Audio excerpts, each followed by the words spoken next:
Welcome to Eswar devotional. Khairatabad Ganesh అడుగుతో మొదలైన అద్భుత యాత్ర. హైదరాబాద్లో వినాయక చవితి అంటే గాలిలోనే పండగ వాసన. వీధులన్నీ దీపాల వెలుగుతో మెరిసిపోతుంటే భక్తుల హృదయాల్లో మాత్రం ఒకే ఒక ఆతృత, ఖైరతాబాద్ గణేష్ దర్శనం. 1954లో మొదలైన ఈ ప్రయాణం ఈ ఏడాదికి 71 ఏళ్లు పూర్తి చేసుకుంటుంది. కానీ ఆ ప్రయాణం మొదలు మాత్రం ఎంత చిన్నదో నమ్మశక్యం కానంత అద్భుతంగా ఉంటుంది. అడుగుతో మొదలైన గణనాథుడు కథ ఇది 1954లో మొదలయ్యింది. స్వాతంత్ర్యం తర్వాతి కాలంలో ప్రముఖ ఉద్యమకారుడు బాలగంగాధర్ తిలక్ ప్రేరణతో హైదరాబాద్కు చెందిన సింగరి శంకయ్య గారు ఈ నిర్ణయం తీసుకున్నారు. ప్రజలు కలిసికట్టుగా పండుగ జరుపుకోవాలని ఆయన ఖైరతాబాద్లో ఒక అడుగు ఎత్తుగల గణనాథుడి విగ్రహాన్ని ప్రతిష్ఠించారు. ఆ ఒక్క అడుగుతో మొదలైన ప్రయాణం ఈరోజు 69 అడుగుల ఎత్తులో మహాగణపతిగా నిలిచింది. ప్రతి ఏడాది కొత్త రూపం. ఖైరతాబాద్ గణనాథుడి ప్రత్యేకత ఏంటంటే ప్రతి ఏడాది కొత్త కాన్సెప్ట్, కొత్త రూపం. ఈసారి 2025 ఆయన రూపం శ్రీ విశ్వశాంతి మహాశక్తి గణపతి. 3 తలలతో, తలపై 5 సర్పాలతో, 8 చేతులతో మహిమాన్వితంగా దర్శనమిస్తారు.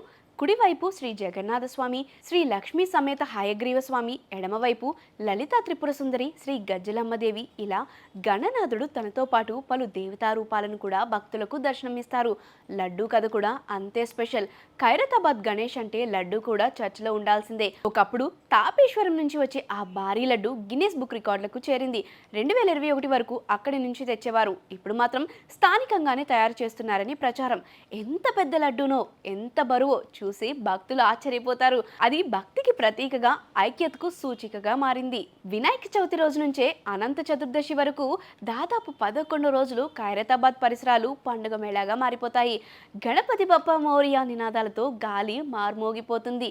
లక్షలాది మంది భక్తులు ఎండైనా వర్షమైనా క్యూలో నిలబడి స్వామి దర్శనం పొందుతారు. ఇక నిమజ్జనం రోజైతే హుస్సేన్ సాగర్ వైపు వెళ్తున్న గణనాథుడి యాత్రను చూడటానికి లక్షల మంది తారసపడతారు.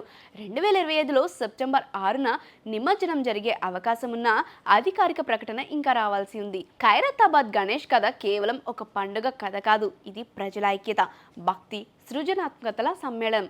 ఒకడుగుతో మొదలైన విగ్రహం ఇప్పుడు ప్రపంచంలోనే అతిపెద్ద వినాయక విగ్రహాలలో ఒకటిగా నిలిచింది. ప్రతి ఏడాది కొత్త థీమ్, కొత్త శిల్పం, కొత్త అలంకారం, ఇవన్నీ చూసి ఆశ్చర్యపోక మానదు. ఇది కేవలం గణనాథుడి విగ్రహం కాదు, ఇది హైదరాబాద్ ఆత్మలో ఒక భాగం. పండగ ముగిసిన తర్వాత కూడా మనసులో మాత్రం ఆయన చిరునవ్వు, ఆ మహిమాన్విత రూపం, ఆ భక్తుల హర్షధ్వానాలు మిగిలిపోతాయి.